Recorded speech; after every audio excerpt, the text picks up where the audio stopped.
सर्वांना हरिओम.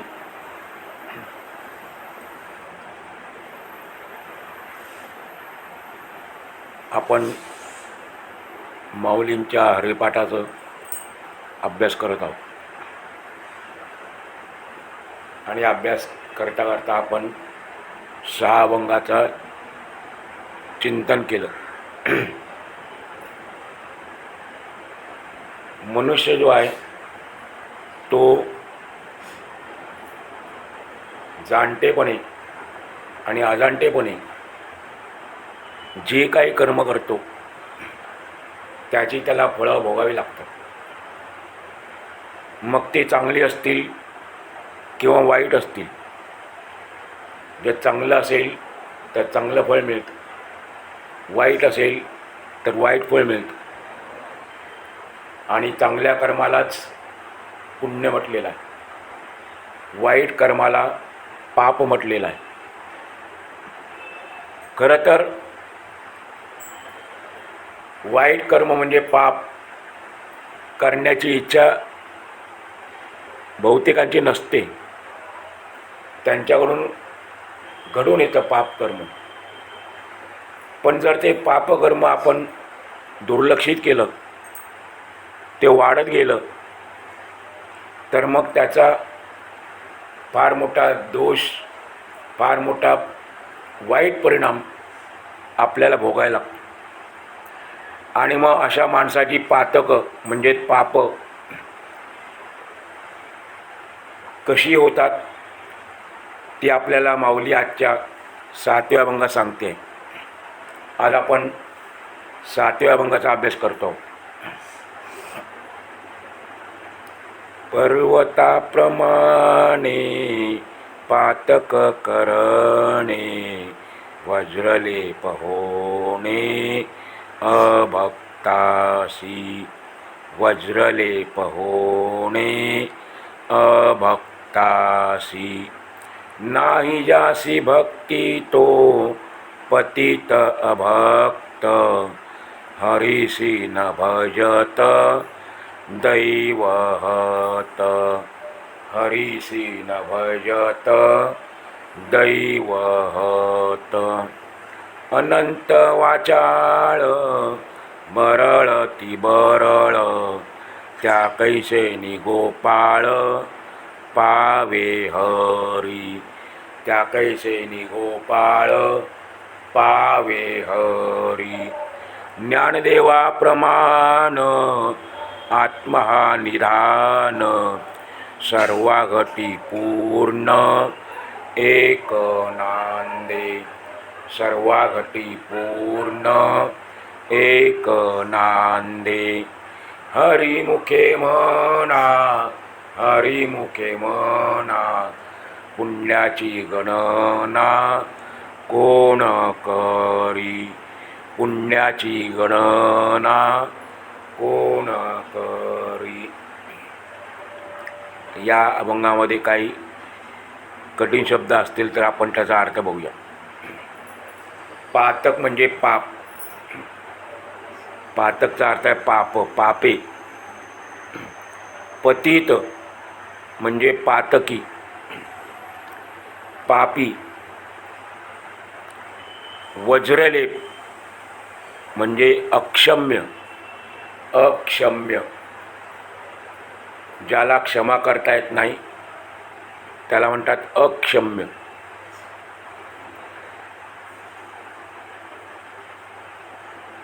अभक्त. अभक्तचा अर्थ जो भगवंताची भक्ती करत नाही तो, भगवंताची भक्ती करत नाही तो. दैवहत म्हणजे करंटा, अभागी, दुर्दैवी. दैवताचे 2-3 अर्थ आहेत. करंटा, अभागी, दुर्दैवी. वाचाळ. वास्तविक शब्दाचा अर्थ माहीत असेल, व्यवहारामध्ये बरीच माणसं भेटतात अशी.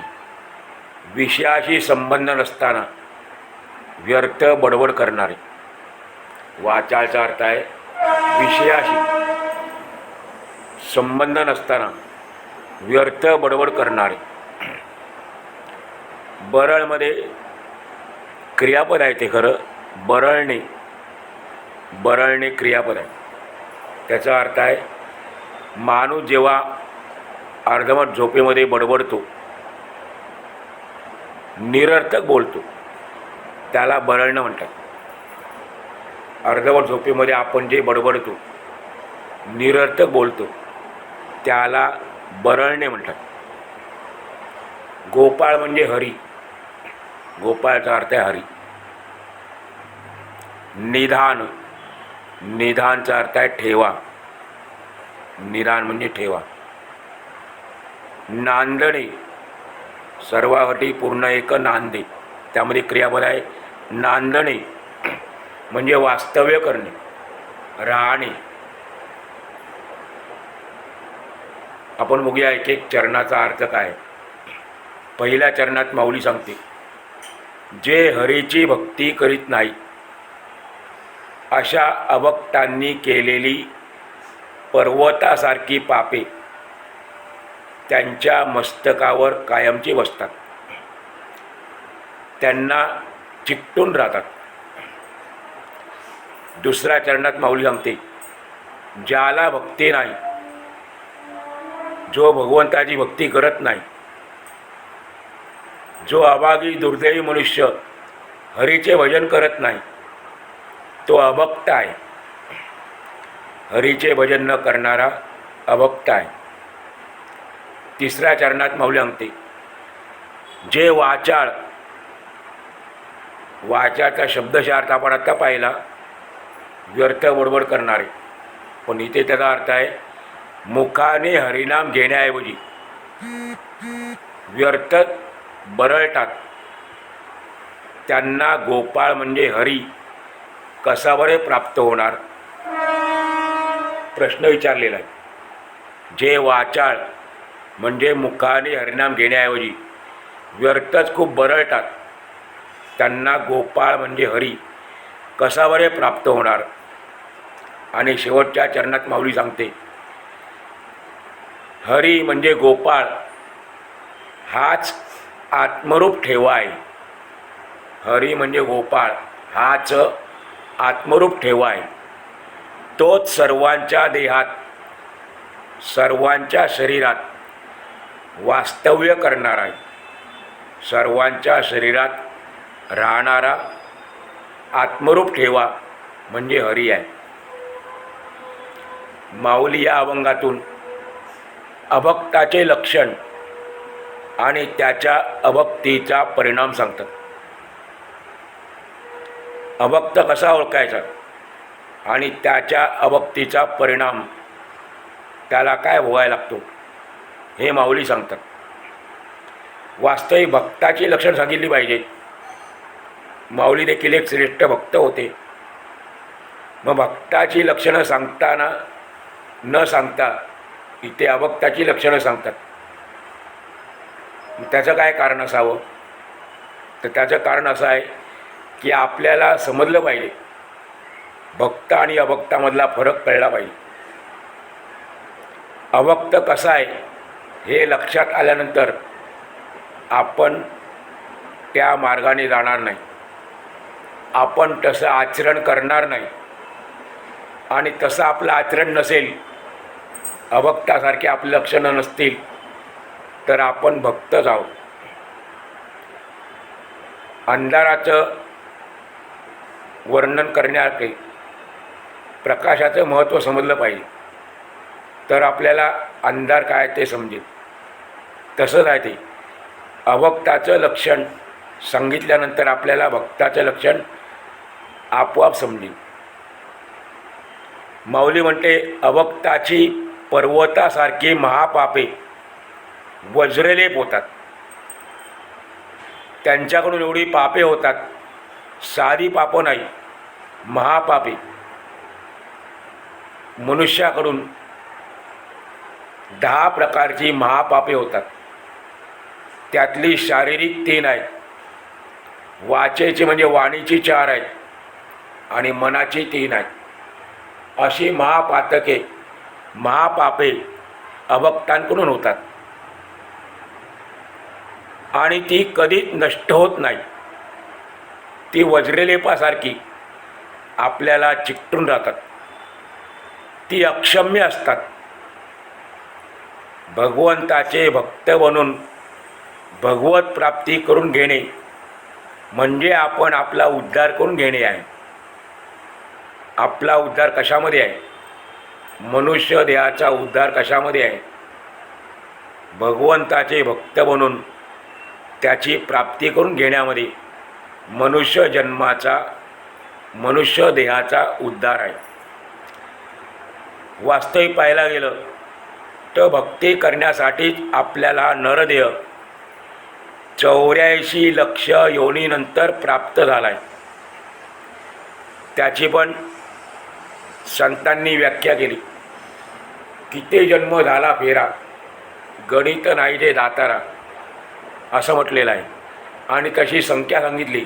84 लक्ष योनीमध्ये फिरल्यानंतर, 84 लक्ष जन्म घेतल्यानंतर, आणि पुढे असं म्हटलेलं आहे, एकेका योनीमध्ये कोटी कोटी फिरल्यानंतर, नुसते 84 लक्ष नाही, त्यामध्ये एकेका योनीमध्ये कोटी कोटी वेळा फिरल्यानंतर मग आपल्याला हा मनुष्य देह प्राप्त झालेला आहे. आणि म्हणून आपण या देहाचं महत्त्व ओळखलं पाहिजे. भक्ती करण्याआधीच आपल्याला देह मिळालेला आहे. संत तुकाराम सांगतात, या नरदेहाचं महत्त्व किंवा सार्थक आपण कसं करून घ्यायचं ते लिहितात एका अभंगामध्ये. देवे दिला देह भजना गोमटा, देवे दिला देह भजना गोमटा. गोमटा म्हणजे सुंदर, सुरेख. आपल्याला भगवंताने हा देह भजनासाठी दिलेला आहे. या देहाबरोबर आणखीन काय काय दिलं? दिले इंद्रिये हात पाय कान, दिले इंद्रिये हात पाय कान, डोळे मुख बोलाया वचन, जेणे तू जोडसी नारायण. या मनुष्य जन्माला आल्यानंतर आपल्याला नारायण जोडायचं आहे, नारायणाची प्राप्ती करून घ्यायची आहे. आणि त्याच्याकरता आपल्याला इंद्रिय दिलेली आहेत, हात पाय कान डोळे मुख बोलाया वचन. आणि देखवी ऐकवी एक नारायण, तयाचे भजन चुकू नको. आपल्याला डोळ्यांनी पाहवणारा, कानांनी ऐकवणारा, इंद्रियांकडून आपल्या सर्व क्रिया करून घेणारा एक भगवंतच आहे. म्हणून ते सांगतात, तयाचे भजन चुकू नको. असे या नरदेहाचे महत्त्व जाणून जे भक्त बनून हरीचेच भजन करतात, नुसते हरीचे भजन नाही करत, भक्त बनल्यानंतर मग हरीचे भजन करण्यामध्ये जो आनंद आहे त्याचं वर्णन करता येत नाही. आणि मग ज्यावेळेला असं हरीचे भजन केलं जातं भक्त बनून, त्यावेळेला गणना करता येणार नाही एवढे पुण्य प्राप्त होते. हरिमुखे म्हणा, हरिमुखे म्हणा, पुण्याची गणना कोण करी. माऊलींनी सांगितलं आपल्याला पहिल्या अभंगामध्ये. आणि जे भक्ती करत नाही त्या अभक्तांकडून पर्वताप्रमाणे पातके होतात, पर्वताप्रमाणे पातके होतात. आपण जर बारकाईने विचार केला, सूक्ष्मपणे विचार केला आपल्या शरीराचा, तर आपल्याला देवाने सर्व इंद्रिये जागच्या जागी आणि कार्यक्षम दिलेली आहेत. तरी जर कोणाकडून भक्ती होत नसेल तर तो अभक्तच म्हणावा लागेल. आणि ज्याला हरिभक्तीचे आणि नरदेहाचे मोल कळले आहे, त्याचे एखादे इंद्रिय नसेल त्याचे एखादे इंद्रिय नसेल किंवा कार्यक्षम नसेल तरी तो खरा भक्त समजावा.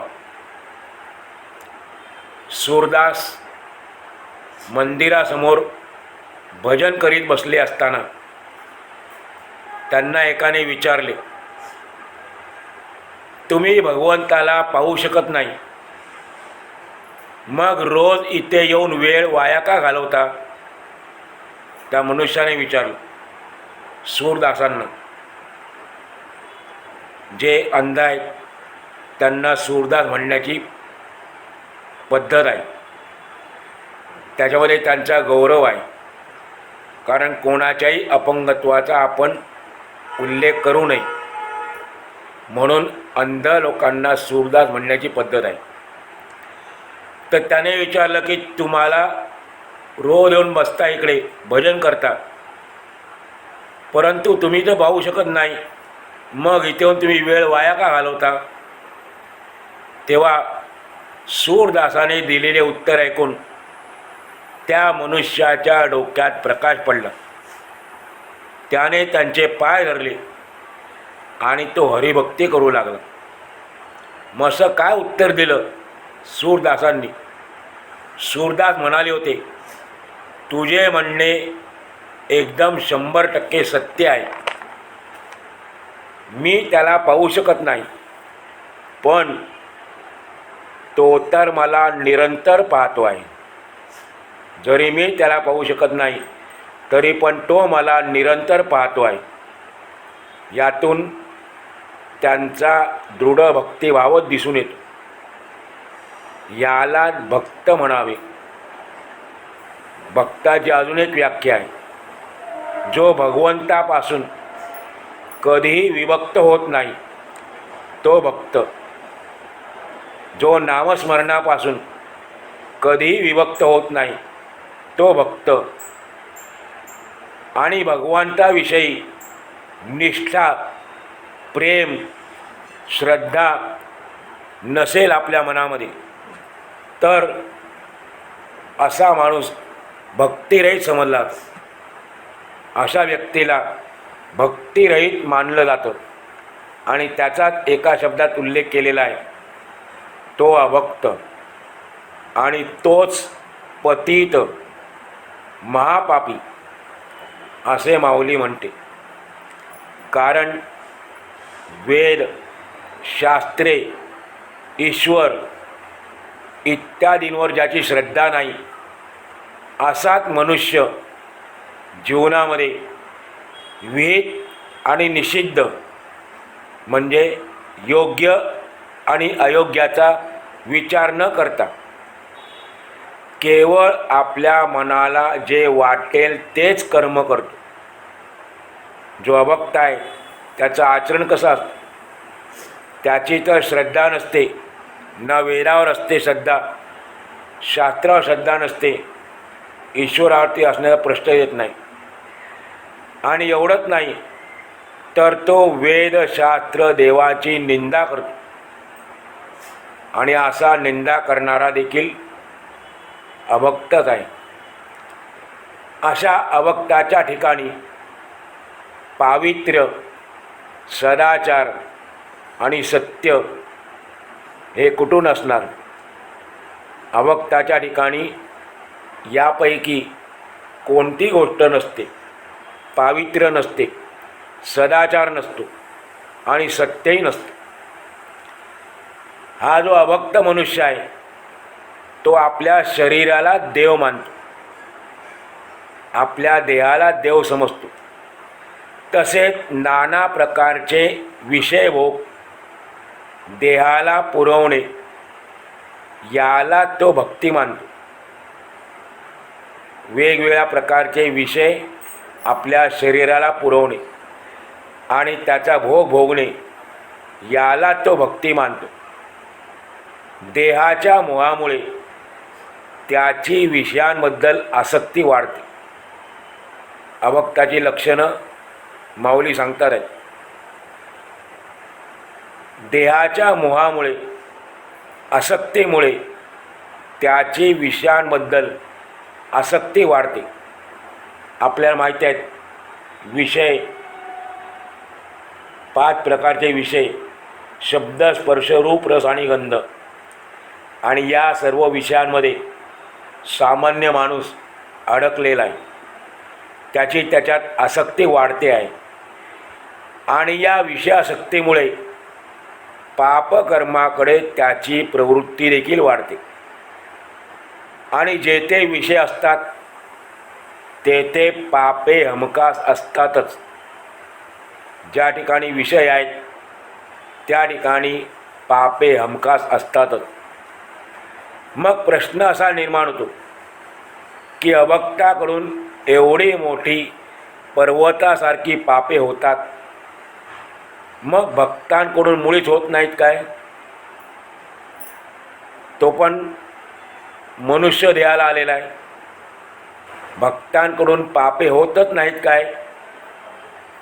तर त्याचे उत्तर असे आहे की भक्त सतत निरंतर हरिनाम घेत असल्याने, नामस्मरणरूपी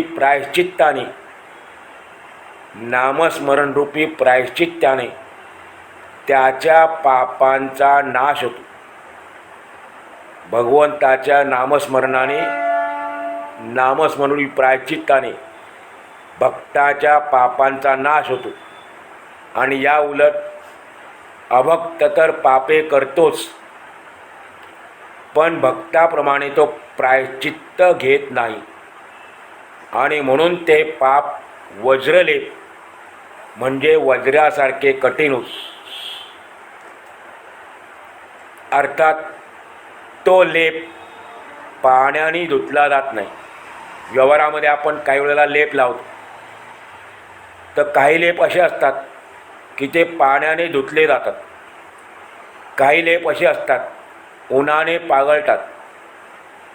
पण अभक्ताकडून, पतिताकडून एवढी पापे होतात की ती वज्रासारखी होतात, वज्रलेपासारखी होतात. कोणत्याही उपायाने ते नष्ट होत नाही. ते पाप अति विशाल आणि जड होते. त्याची पापं वाढत जातात. म्हणून माऊली या ठिकाणी उपमा देताना म्हणतात, पर्वताप्रमाणे पातक करणे, वज्रलेप होणे अभक्तासी. आता आपल्याला असे वाटेल की पुण्यकर्म करणारा भक्त आणि पापकर्म करणारा अभक्त, पण तसे नाही आहे. माऊलींनी याबाबत अत्यंत बारकाईने विचार केलेला आहे आणि म्हणून ते आपल्याला दुसऱ्या चरणातून सांगतात. अभक्त कोण आहे?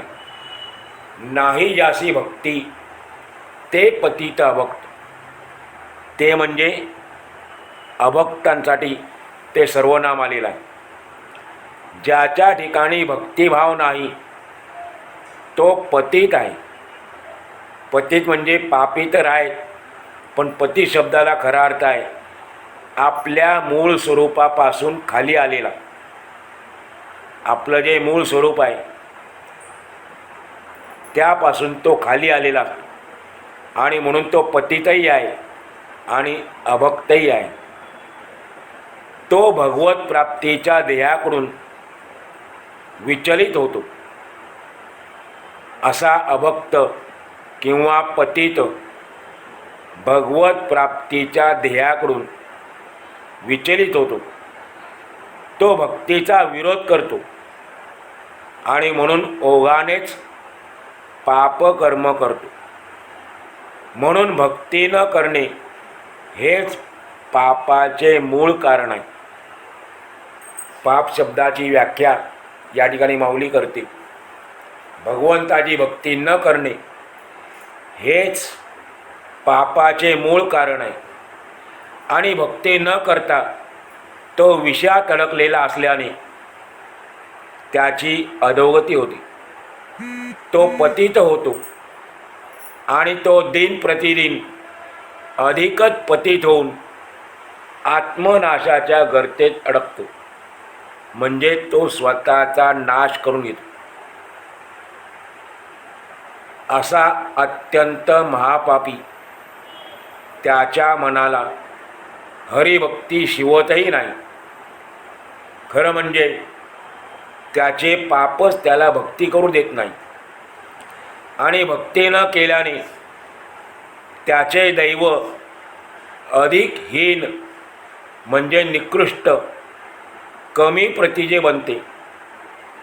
आणि ही गोष्ट माऊली दुसऱ्या चरणातल्या पुढच्या ओळीवरून सांगतात. हरिसी न भजत दैवहत. माऊली म्हणते, हरीचे भजन न करणारा, नामस्मरण न करणारा हा दैवहत, दुर्दैवी, करंटा, अभागी म्हणजे भाग्यही नसतो. कारण हरिभक्ती हेच मनुष्याचे परमभाग्य आहे. आपले दैव, आपण ज्याला भाग्य म्हणतो, आपले दैव आणि भजन यांचा अन्योन्य संबंध आहे, एकमेकांशी अतूट संबंध आहे. दैव अनुकूल असेल तरच भक्तीची आवड मनात जागृत होते. दैव जर अनुकूल असेल तरच भक्तीची आवड, भक्तीची गोडी आपल्या मनात जागृत होते. हरिभजनाने पुण्य प्राप्त होते. म्हणून माऊलींचं वारंवार सांगणं आहे, हरिमुखे म्हणा, हरिमुखे म्हणा. सारांश, हरिभजनाने पुण्य म्हणजे दैव प्राप्त होते. आणि हरिभजन केले नाही तर तो मनुष्य दैवहत बनतो, करंटा बनतो. आणि तो दैवहत झाल्याने हरीला भजत नाही, हरीचे भजन करत नाही. म्हणून माऊली ठामपणे सांगतात, हरिसी न भजत दैवहत. अशी या पहिल्या 2 चरणामध्ये आपल्याला अभक्तांची लक्षणं सांगितलेली आहेत. अजून 2 चरणाचा आपल्याला अभ्यास करायचा आहे. आजचा भाग आपण या ठिकाणी